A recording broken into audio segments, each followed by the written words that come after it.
मेरी पढ़ाई अच्छी चल रही है।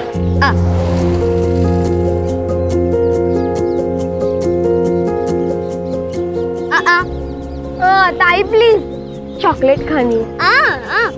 ताई प्लीज ना, चॉकलेट चाहिए मुझे।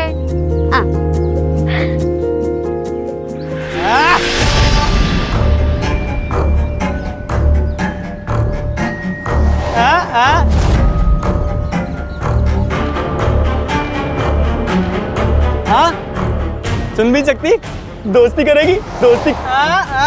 चल चल चल चल चल। तुम मेरे ताई को छोड़ो, जाओ इधर से।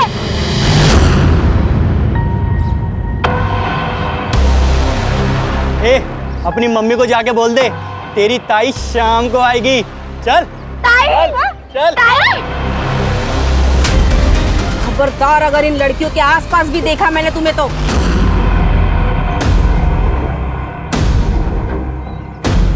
तुम सबकी पुलिस में कंप्लेंट कर दूंगी। चलो निकलो यहाँ से। ताई, वो लड़के साइनी का मजाक उड़ा रहे थे। हाँ तो मैं क्या करूं? तुम्हें पता है हमारी जिंदगी ना बहुत अच्छी हो सकती थी अगर ये मनहूस हमारी जिंदगी में ना होती।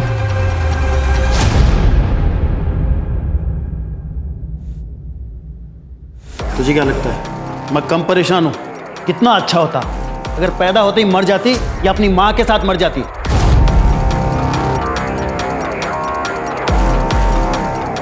आप लोग साहिली के सामने ऐसी बातें कैसे कर सकते हो? तुम्हारे घर में नहीं है ना, तब तुम ऐसे बढ़ बढ़ के बातें कर रही हो। अरे तुम्हें पता नहीं कितनी बड़ी बॉदरेशन है ये। ना कुछ सुनाई देता है ना कुछ बोल सकती है। देखो कैसे गाय की तरह दिन भर बस चढ़ती रहती है। कैसे ना हमारी गलती हो गई, हमें ना इसे बोर्डिंग स्कूल में डाल देना चाहिए था। नहीं तो क्या है वो, हाँ, मूक बधिरों के स्कूल में डाल देना चाहिए था। हमारा पीठ तो छूटता कम से कम।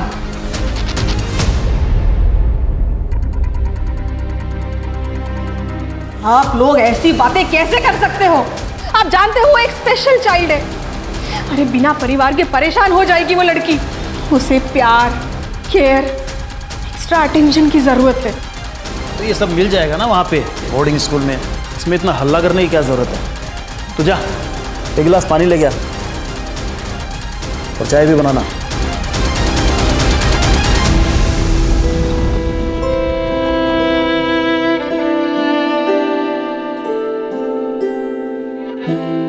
मम्मी पापा तुझे दूर भेजने चाहते। हाँ हाँ हाँ हाँ हाँ हाँ। ताई, अब आपको कैसे समझाऊं?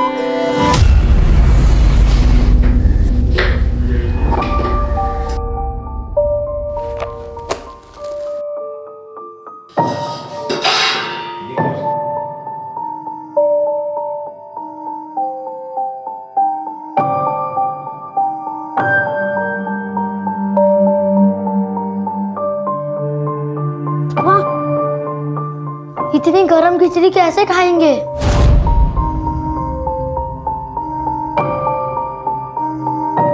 तू टाइम से घर नहीं आ सकती थी क्या? हेलो बच्चा लोग,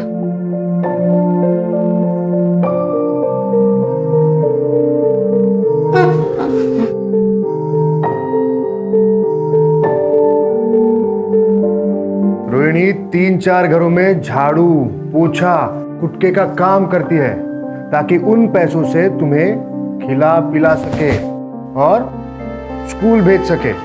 तो तुम्हें उसकी कदर करनी चाहिए, शिकायत नहीं।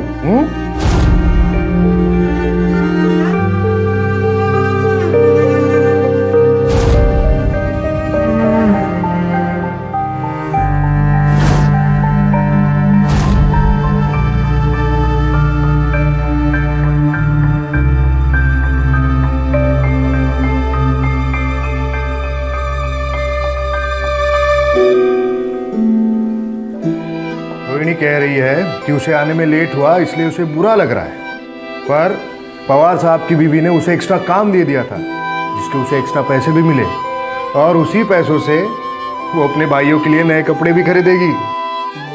यस।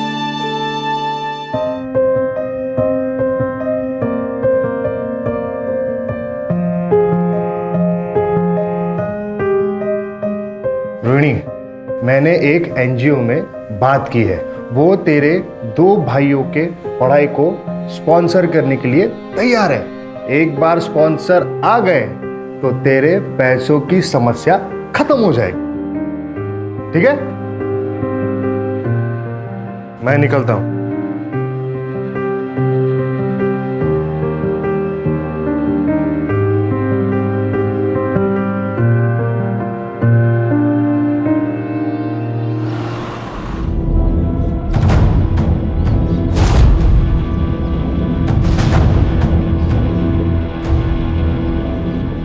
नमस्कार वहिनी.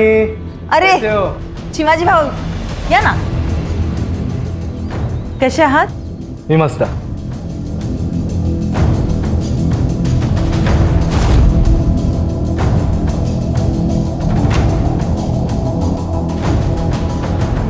तुम्ही बसा ना, चाय पानी घ्या, मैं इनको बुला के लेके आती हूँ. हो.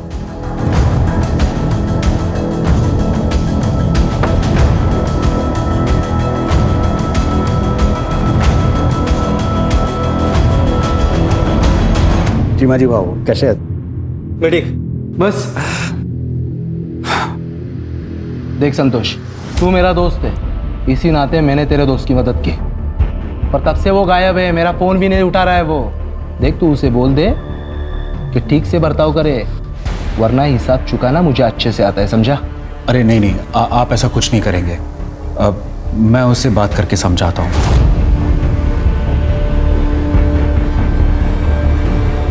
पवार साहब आ गए. नमस्ते. नमस्कार पवार साहब. नमस्कार नमस्कार. चले.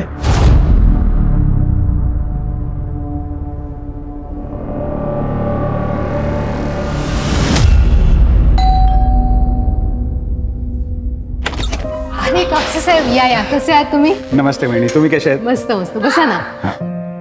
मन्या ए चल.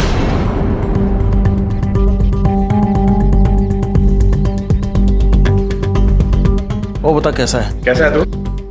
बड़ा सरदर्द है यार, पता नहीं कब पीछा छूटेगा इससे. तेरे प्रॉब्लम का सोल्यूशन है मेरे पास. जरा बाहर आ. आता हूँ.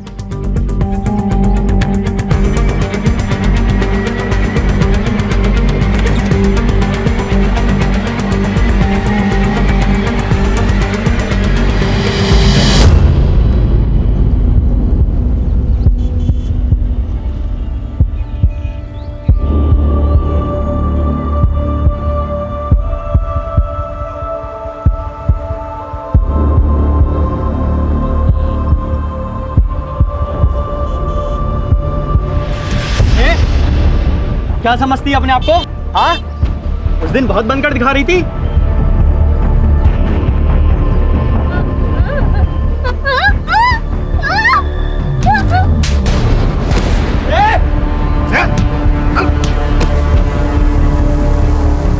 शर्म नहीं आई तुम लोगों को ऐसी घटिया हरकत करते हुए? और आप लोग भी क्या क्या खड़े खड़े तमाशा देख रहे? तुम ठीक हो? चलो मैं तुम्हें घर छोड़ देता हूँ. तुम्हें कुछ नहीं होगा, कुछ नहीं होगा. देखिए, एक एनजीओ है सहारा, मैं वहीं पे काम करता हूँ. हम साइली को वहाँ भेज सकते हैं. वहाँ ऐसे स्पेशल बच्चों के लिए स्कूल भी है. वहाँ साइली साइन लैंग्वेज यानी इशारों की भाषा भी सीख पाएगी. देखिए, हमें ज्यादा समझाने की जरूरत नहीं है, और क्या ही कर लेगी वो पढ़ लिख कर. हाँ, इसका कोई फायदा नहीं है. मैम, हमें कहीं नहीं भेजना है उसे. देखिए आप मुझे गलत समझ रही हैं. वहाँ उसका भविष्य. सर, आपने जो कुछ किया उसके लिए आपका बहुत बहुत धन्यवाद. आप प्लीज जाइए सर, प्लीज.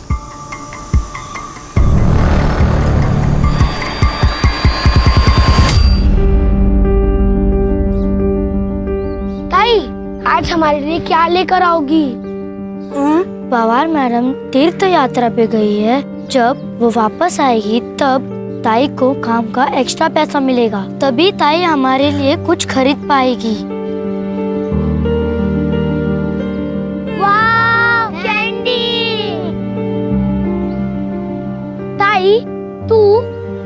की बेस्ट ताई है।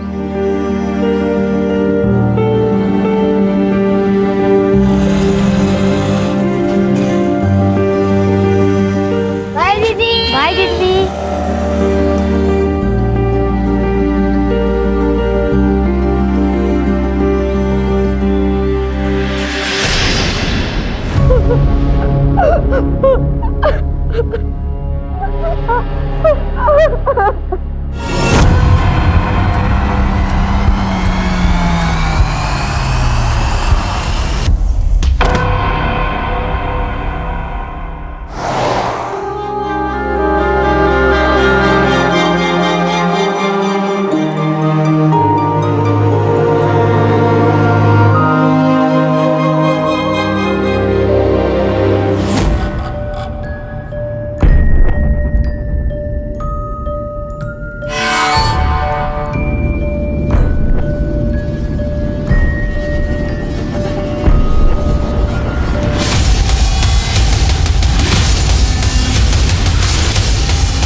रोना मत बेटा।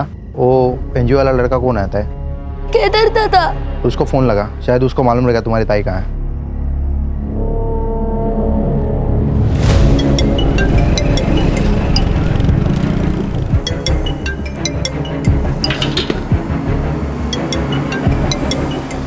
हेलो हेलो केदार दादा, ताई काम से अब तक नहीं आई है, हमें बहुत डर लग रहा है। और मैं तो अभी पुणे के बाहर हूँ। अच्छा रुको, मैं जल्द से जल्द वहां आता हूँ, ठीक है? ठीक है। ये दोनों रोहिणी के भाई हैं और ये रोहिणी सुन बोल नहीं सकती है। जी लेकिन तब तक इन दोनों का क्या, इनकी देखभाल कौन करेगा? सर, मैं ही इन्हें एनजीओ के ऑफिस में लाया था, मैं ही देखभाल करूंगा सर इनकी। ठीक है, आप लोग टेंशन मत लो, हम आपकी बहन को जल्दी से जल्दी ढूंढ देंगे, ठीक है? ये रोहिणी जहाँ जहाँ काम करती थी उन सभी घरों में जाके पता करो, और जहाँ रहती थी वहाँ भी जाके पता करो। Okay sir. Yes sir. Rohini कल काम पे आई नहीं थे साहब। और ये पवार साहब? पवार साहब तो कुछ दिनों पहले कैंपेन चले गए, और मृदुला मैडम 2 दिन पहले ही वैष्णो देवी गई। उन लोगों ने सब रोहिणी को कॉल किया था। रोहिणी का भाई उसके लिए फ़ोन पे बात करता था, लेकिन रोहिणी के भाई ने भी फ़ोन नहीं उठाया साहब। रोहिणी बहुत मेहनती लड़की थी, काम भी बहुत अच्छा करती थी और अपने भाइयों से बहुत ज़्यादा प्यार भी करती। एक माँ की तरह संभाला उसने अपने भाइयों को।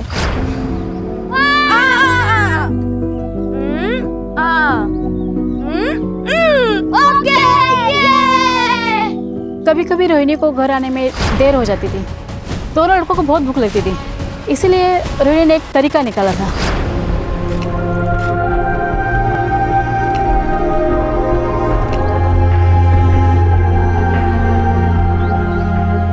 मतलब ये रोहिणी हर तरीके से परफेक्ट है, फिर भी कोई बॉयफ्रेंड या और कोई बात?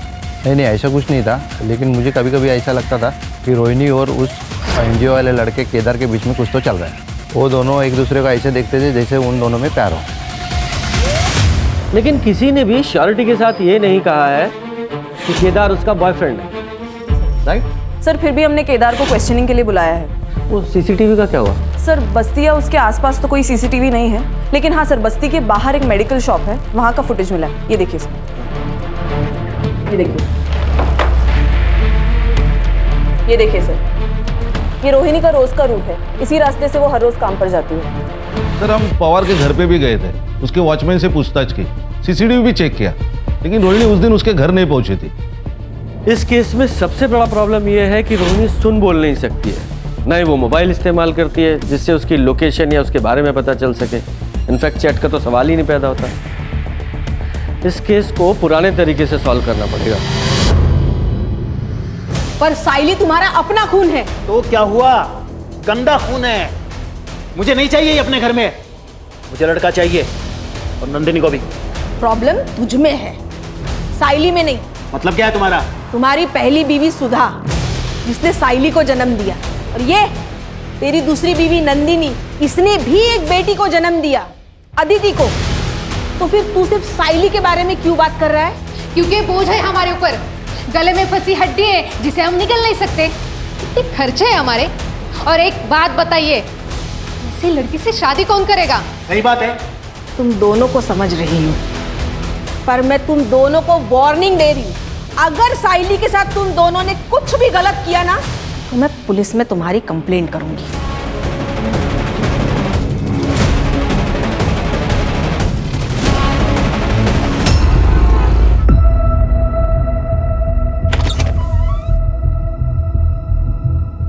कहाँ है तेरा बाप?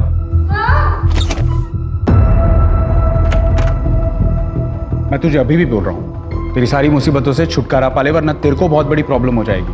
देख, जो ठीक लगे वो कर, मुझे इस प्रॉब्लम से छुटकारा चाहिए बस।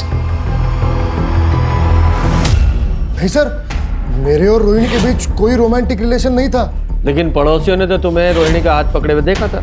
सर, उन्हें कोई गलतफहमी हुई होगी।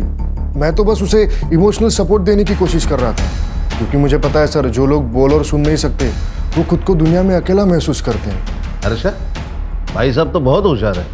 क्या पीएचडी की है सब मामलों में?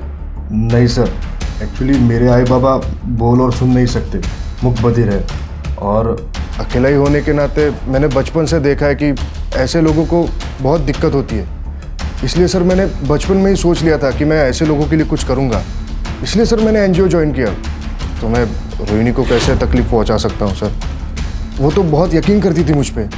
भले ही मैंने पिछले 2 साल में कुछ खास नहीं किया उसके लिए, पर सर मेरी उस पर कभी गलत नज़र नहीं गई। Trust me sir. ठीक है, फिलहाल के लिए ट्रस्ट कर लेते हैं, जा सकते हो, लेकिन रोहिणी की अगर कोई खबर मिले तो तुरंत हमें बताना। Okay sir.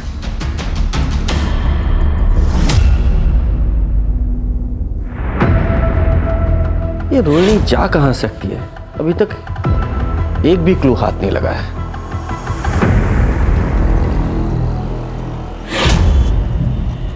सॉरी, मुझे माफ कर दो।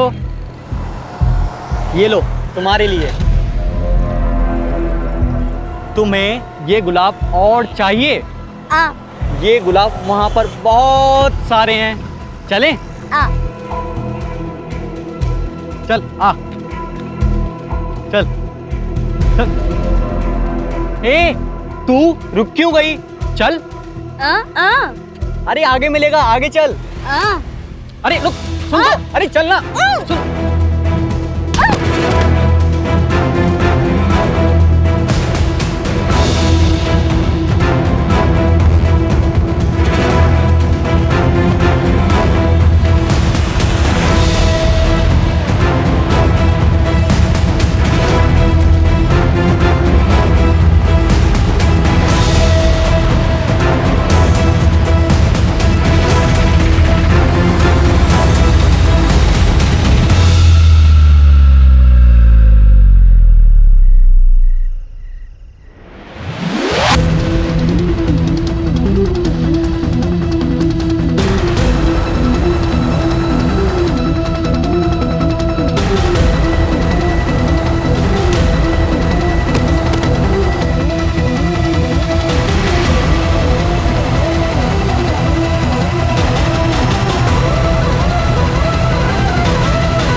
लगता है निकल गई हाथ से।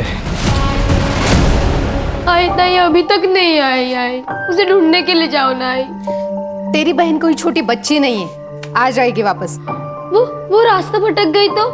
ये तो और अच्छी बात है, भगवान करे ऐसा ही हो।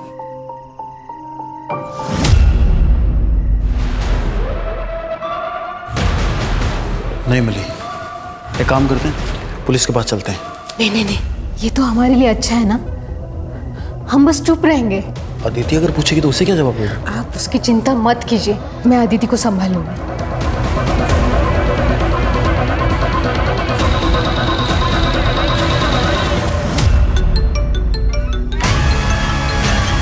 अदिति? हाँ अदिति बेटा। क्या आज दोपहर से ताई घर नहीं आई है, और आई बाबा भी पुलिस के पास नहीं जा रहे। प्लीज सत्या, ताई को ढूंढ दो।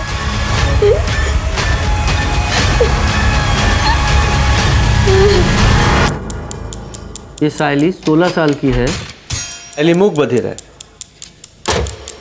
होय साहब, साहब मुझे शक है कि मेरे भाई और उसकी बीवी ने इसे गायब किया है। वो दोनों इससे नफरत करते थे। साहब जल्द से जल्द इसको ढूंढ निकालिए। हाँ बिल्कुल ज़रूर।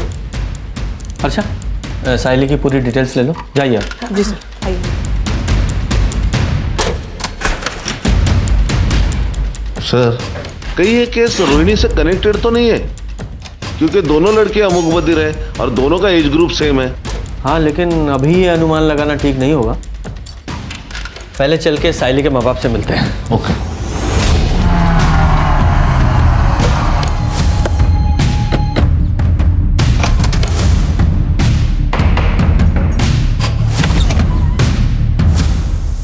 आप लोगों की बेटिंग मिसिंग है? हाँ सर, वो कल शाम से घर नहीं आई है। उसे ढूंढ दो। वो बहुत बोली है, बोल और सुन नहीं सकती। आदित्य बेटा चल, तू अंदर चल, हम लोग बात कर रहे हैं ना। के शांत होइए। अब बेटा इधर आ। अरे अरे सर चिंता की ऐसी कोई बात नहीं है। वो मेरी बहन के यहाँ गई होगी सर, हम उसको फ़ोन करने वाले ही थे। ओ भाई साहब, आपके बहन ने ही थाने में कंप्लेंट लिखवाई है। सुन लिया? अब सीधे सीधे बताइए पूरी बात क्या है, वरना सीधे पुलिस स्टेशन में ले जाके बंद कर दूंगा। और तुम्हारी बहन ने सब कुछ बताया हमें। ये सच है कि मैं सायली को यहाँ से दूर बोर्डिंग स्कूल में भेजना चाहता था, लेकिन इसका मतलब ये थोड़ी है कि उसके गायब होने में मेरा हाथ है सर। अच्छा, उसे कोई परेशान कर रहा था? हाँ, वो लड़का है ना, मंदार। अपनी मम्मी को जाके बोल दे तेरी ताई शाम को आएगी। चल ताई, चल। ताई को आते ने एक बार मदद की थी और एक बार केदार दादा ने भी। ये केदार एनजीओ में काम करता है वही ना? ताई को तो उसने ऐसे ही बताया था कि वो एनजीओ में काम करता है। ठीक है बेटा, आपकी दीदी को हम जल्दी ढूंढ देंगे। हैं? बच्ची का ख्याल रखना। खान, ये सायली के माँ बाप की कुंडली निकालो और खासकर इस मनिया की, और ये मंदार, उसकी भी इंफॉर्मेशन निकालो। Okay sir. सुधा तो देवी थी देवी, सायली उसी के ऊपर गई है। बहुत ही प्यारी और हंसमुख बच्ची है। सर, मन्या कोई सीधा साधा या शरीफ आदमी नहीं था। धंधे में नुकसान करा के बैठा था और लोगों से कर्जे भी ले रखे थे। मुझे तो अदिति और सायली की बॉन्डिंग देख के बहुत जलन होती थी। ऐसा लगता था मेरी भी कोई बहन होनी चाहिए। इतना प्यार था वो दोनों में। कल रात को मैंने सायली को एक लड़के के साथ जाते हुए देखा था, मंदार नाम है उसका। तो मंदार का फोन बंद आ रहा है? हाँ सर, और ये मंदार उसके घर पर भी नहीं। उसके पेरेंट्स ने कहा 1 हफ्ते से गायब है। 1 हफ्ते से लड़का गायब है और माँ बाप को चिंता ही नहीं है कि कहाँ चला गया। सर, उसके पेरेंट्स ने कहा कि उनका लड़का आवारा है, दोस्तों के साथ कई दिनों तक गायब रहता है। सर, मैं एनजीओ गई थी रोहिणी के भाइयों के बारे में पता करने, तो ये एनजीओ तो 2 दिन पहले ही बंद हो चुका है और दोनों भाई भी गायब है और ये केदार वो भी गायब है। इस केस में हमारे पास 2 सस्पेक्ट हैं और दोनों ही मिसिंग हैं। सर, जंगल में एक डेड बॉडी मिली है।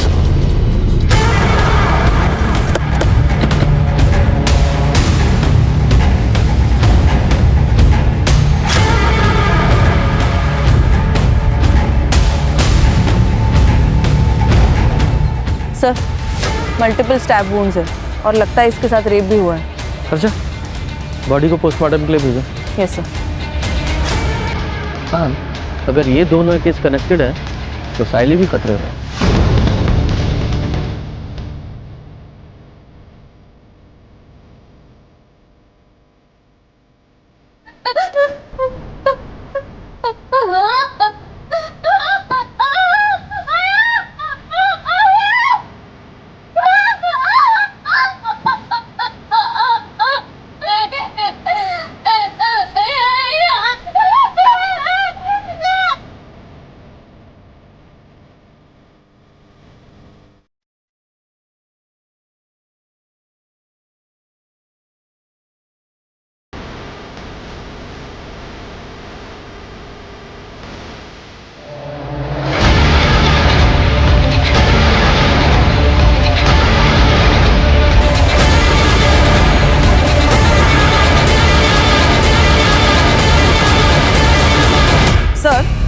मना की सीडीआर के अनुसार वो संतोष नाम के एक कॉन्ट्रैक्टर के साथ टच में था और कोई बिजनेसमैन भी है चिमाजी नाम का। इन सबसे बात करनी पड़ेगी, हो सकता है कोई जानकारी हासिल हो। जी सर।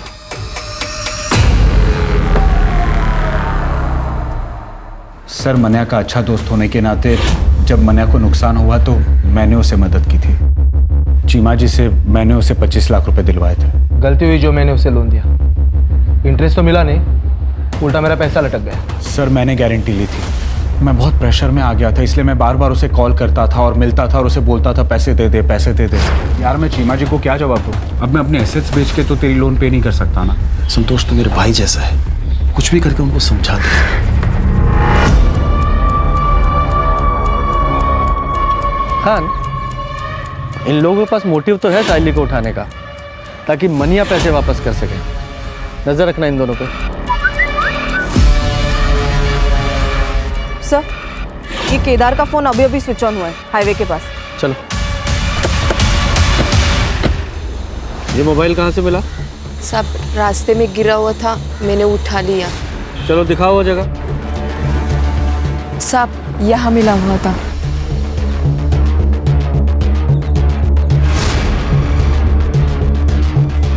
ये बाइक यहाँ से किसकी पड़ी है? सर ये देखिए, यहाँ खून गिरा है। कर रहे? हाँ। इस ब्लड का सैंपल लो और लैब में भेजो। सर। हाँ, तो इस बाइक की डिटेल निकालो। सर, आरटीओ से इंफॉर्मेशन मिली है कि बाइक केदार की है। और जिस तरीके से केदार की बाइक हमें रोड के किनारे पड़ी मिली, ऐसा लगता है कि जब वो सायली या रोहिणी जिस किसी के साथ भी भाग रहा था उसका एक्सीडेंट हो गया। हमें रोहिणी की बॉडी भी वहीं मिली जहां ये केदार की बाइक मिली थी। और ये भी हो सकता है कि सायली के गायब होने में भी केदार का हाथ हो। ये मंदार का क्या हुआ? नहीं सर, अभी भी ढूंढ रहे उसे। सर, एक और बात, नंदिनी की सीढ़िया से एक बात पता चली है कि नंदिनी संतोष के साथ टच में थी। इनफैक्ट सर, कुछ महीनों से उसकी लोकेशन भी संतोष के घर के आसपास थी। नहीं तो मैं क्यों संतोष के घर जाऊंगी? हाँ, बस 1-2 बार गई थी, वो भी मना के काम से। अच्छा, नहीं मुझे तो पता चला कि पिछले 2 महीने में 15 बार तुम वहाँ गई थी। ठीक है, कोई बात नहीं, मने से ही पूछ लेती हूँ, वही मुझे बता दे शायद तुम वहाँ क्यों गई थी। मैडम, वो मेरा और संतोष का अफेयर चल रहा है।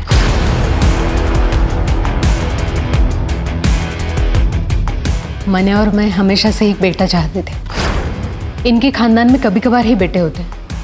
मनिया के बड़े भाई जो औरंगाबाद में रहते हैं, उनकी भी 3 लड़कियां हैं, लेकिन संतोष के 2 बेटे हैं जो बोर्डिंग स्कूल में पढ़ते हैं, और उसका बड़ा भाई, उसे भी 2 बेटे हैं। मैं मनिया को बेटी का गिफ्ट देना चाहती थी, बस इसके लिए मैंने संतोष के साथ अफेयर शुरू किया। इसके अलावा मुझे संतोष से कोई लेना देना नहीं।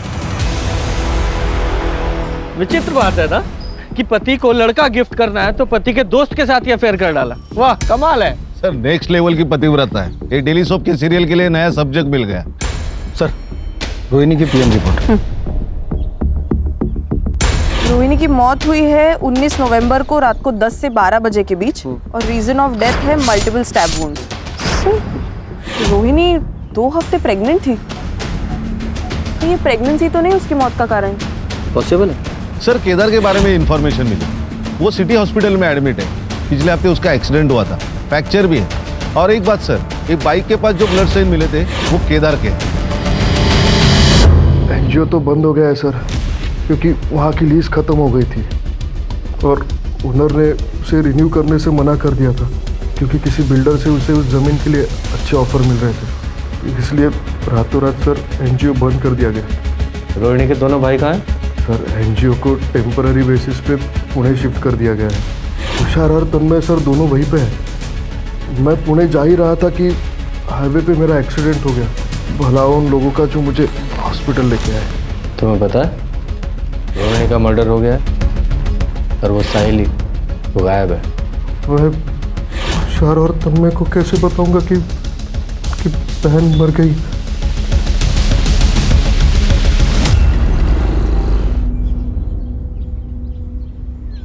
आलिस, कैसा रहा सफर?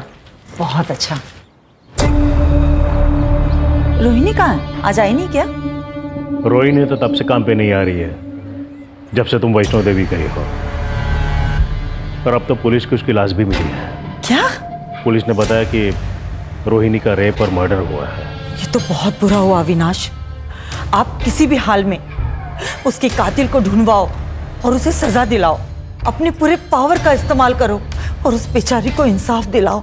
पुलिस जांच कर रही है, एक बार उसे पकड़ ले, फिर मैं पूरी कोशिश करूंगा उसे जल्द से जल्द सजा दिलाने की। सर केदार सच बोल रहा था। पुणे पुलिस ने भी कंफर्म किया है कि एनजीओ टेम्पररी बेसिस के लिए वहां शिफ्ट हो गया और रोहिणी के दोनों भाई तुषार और तन्मय भी वहीं पर थे। Thank God.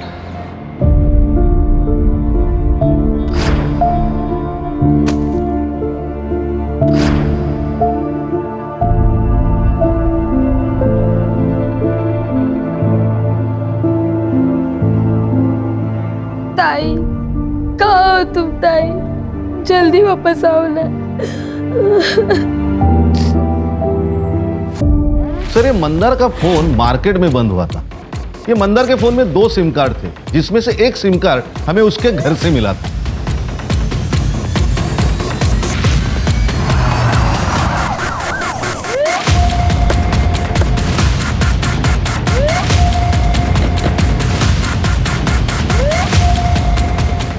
सर यही लोकेशन है।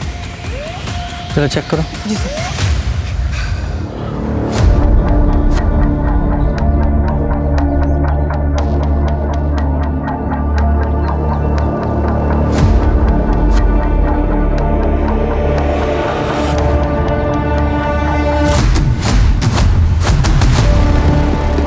सर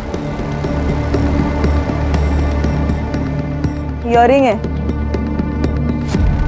और इस पर ब्लड के ट्रेसेस है सर। कलेक्ट करो और लैब में भिजवाओ। जी सर।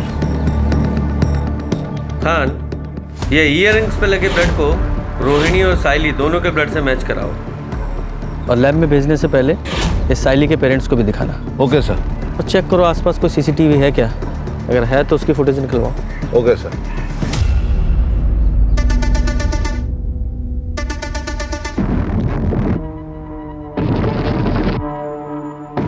ये तो मेरे ताई के हैं। आप उन्हें लेके नहीं आए? कहाँ है मेरे ताई? बेटा हम साइली को जल्द से जल्द ढूंढ लेंगे। प्रॉमिस? प्रॉमिस। सर वो जो ईयरिंग्स पे ब्लड मिला था वो रोहिणी और साइली दोनों के ब्लड से मैच नहीं होता। और हाँ सर, वो जो ब्लड हमें रास्ते पर मिला था उसके आसपास का सीसीटीवी हमने चेक किया तो उसमें एक गाड़ी नजर आ रही है जिसमें एक लड़की लेटी हुई है। उसका चेहरा तो क्लियरली दिख नहीं रहा और सर गाड़ी का नंबर भी क्लियरली नहीं दिख रहा। उस पूरे एरिया को फिर से चेक करते हैं।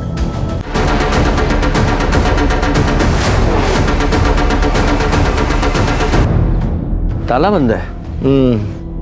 चढ़े, ताला तोड़ो।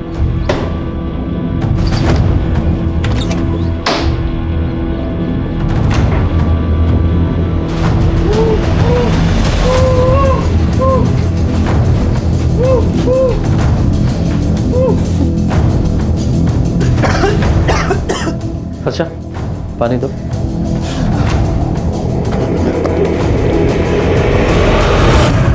तुझे यहाँ किसने बांध के रखा है?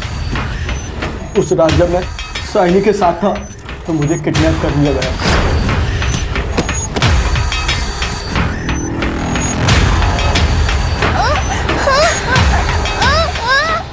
छोड़ इसको! छोड़ इसको! छोड़!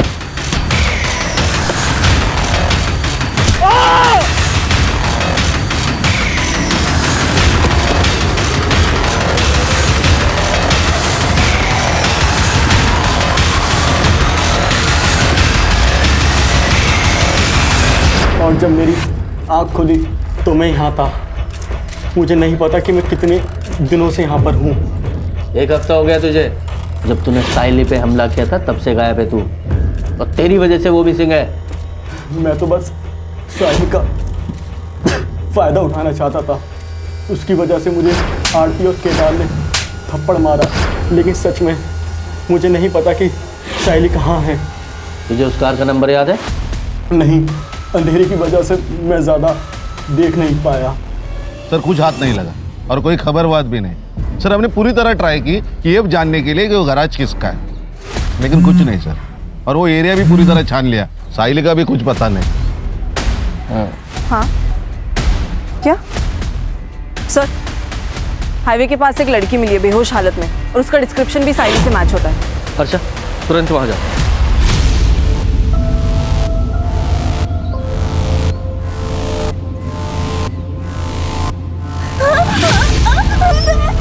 बेटा डरो मत, हम पुलिस है। क्या हुआ तुम्हारे साथ, बताओ।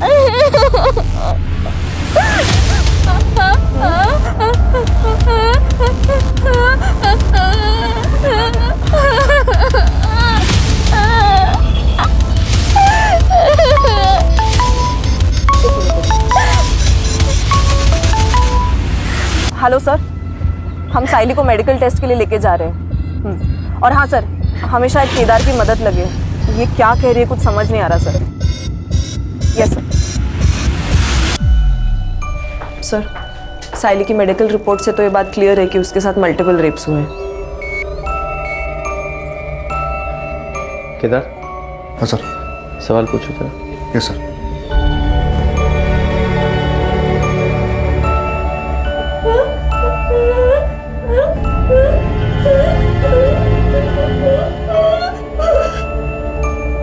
सर मैं कुछ समझ नहीं पा रहा हूँ, ये प्रॉपर साइंस यूज नहीं कर रही है। ये रोहिणी की तरह स्पेशल स्कूल गई नहीं है ना।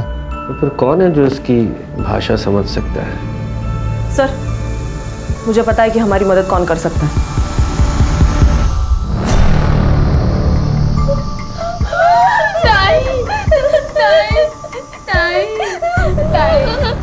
अदिति, देखो बेटा, तुम हमारी मदद करोगी? तुम्हारी ताई क्या कहना चाह रही है हमें बताओगी प्लीज? ताकि हम उसके असली गुनहगारों को पकड़ सके। पूछो उसे क्या हुआ था। क्या हुआ था? ताई कह रही है कि वो एक छोटी सी गंदी सी जगह पे थी, वहाँ बहुत अंधेरा था और एक चारपाई थी और वहाँ 3 आदमी थे। बाद में क्या हुआ, वो 3 आदमी ताई के साथ बहुत गंदा काम करते थे और कल उस चौथे आदमी ने ताई को छोड़ दिया और कहा भाग जाओ। ताई भागी भागी बहुत भागी और भागते भागते बेहोश हो गई। बेटा जरा अपनी ताई से पूछो कि उस चौथे आदमी का चेहरा याद है क्या? उसका स्केच बनवा सकती है? तुम उस चौथे आदमी का स्केच बनवा सकती हो?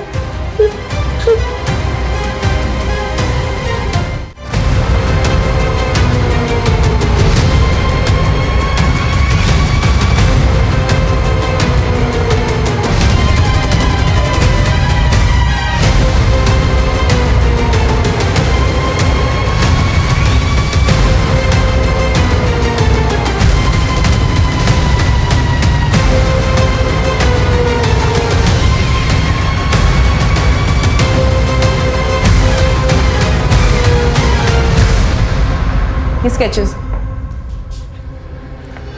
ये संतोष कापसे, चिमाजी गांवकर, अविनाश पवार और ये चौथा आदमी सर। बबलू, ये संतोष का ड्राइवर कम सर्वेंट। इन चारों को उठा के लाओ अभी के अभी। तुम चारों खुद से बोलना शुरू करोगे या हम अपने तरीके से को बुलवाएं? बोलो। सर, हम तीनों ने इससे पहले भी अपने अपने घरों के मेड के साथ कई बार रेप किया है और फिर हम उन्हें अच्छे पैसे भी देते थे ताकि वो अपना मुंह बंद रखें। सर, हमें कम उम्र की लड़कियों के साथ रेप करने में हमें बहुत मज़ा आता है। और फिर एक दिन पवार साहब ने हमें एक मूक बधिर लड़की रोहिणी के बारे में बताया था। और सबसे बड़ी बात, वो किसी को बता भी नहीं सकते कि हमने उसके साथ क्या किया है। सर, बबलू मेरे भरोसे का ड्राइवर कम नौकर है। उसने रोहिणी को पवार साहब के घर जाने से पहले ही किडनैप कर लिया।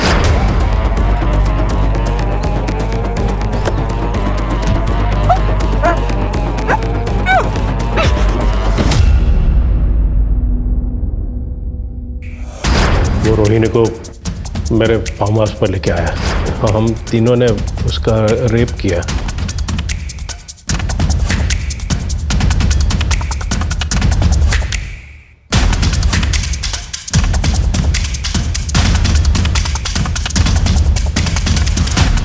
हमने बबलू को भी रेप करने दिया ताकि वो किसी को बता ना सके और अपना मुंह बंद रखे।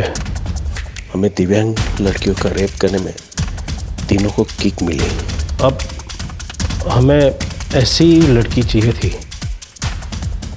तभी संतोष ने हमें साइली के बारे में बताया। और जब ये बबलू साइली को किडनैप कर रहा था तो मंदार ने उसे देख लिया। मैंने तो सब साहब लोगों के ऊपर ही छोड़ दिया था कि क्या करना है। सर हम मंदार को मारने ही वाले थे कि आप सब उस तक पहुंच गए, इसलिए हम सब डर गए और साइली को छोड़ दिया। सर हमें लगा कि वो मूक बधिर है, किसी को क्या बताएगी। और उसी मूक बधिर लड़की ने तुम चारों हैवानों के चेहरे हमारे सामने ला दिए। रोहिणी के साथ क्या किया? सर हम रोहिणी से थक गए थे, फिर किसी ने हमें रोहिणी को मारने का ऑफर दिया। किसने ऑफर दिया? हाँ, मैंने ही अपने ड्राइवर की मदद से रोहिणी को मारने का ऑफर दिया था, क्योंकि मुझे मूक बधिर लड़कियों से सख्त नफरत है। उस रात जब बबलू रोहिणी को लेके निकला, मैं तो चिमा जी को खुश करना चाहती थी ताकि वो मेरे और मन्या के खिलाफ कोई लीगल एक्शन ना ले, क्योंकि मन्या ने उनका पैसा नहीं लौटाया था, वरना हम घर बार सब कुछ खो देते थे। चिमा जी ने तो हमें और टाइम देने का वादा किया था अगर हम उन्हें रोहिणी से छुटकारा दिला देते। तो तुम्हें पता था कि साइली को बबलू ने किडनैप किया है और वो सब लोग मिलकर उसके साथ क्या करने वाले हैं? मुझे बस इतना पता था कि साइली का हमारी जिंदगी से जाना हमारे लिए सबसे अच्छी बात है। सर केदार का जो एनजीओ है सहारा, उसे अब एक नई जगह मिल गई है, साइली का घर। मन्या ने खुद अपने मन से उसका घर एनजीओ को दे दिया, वो भी फ्री में। और ये एनजीओ साइली को भी मदद करेगी और इसमें आदित्य हाथ बटाएगी।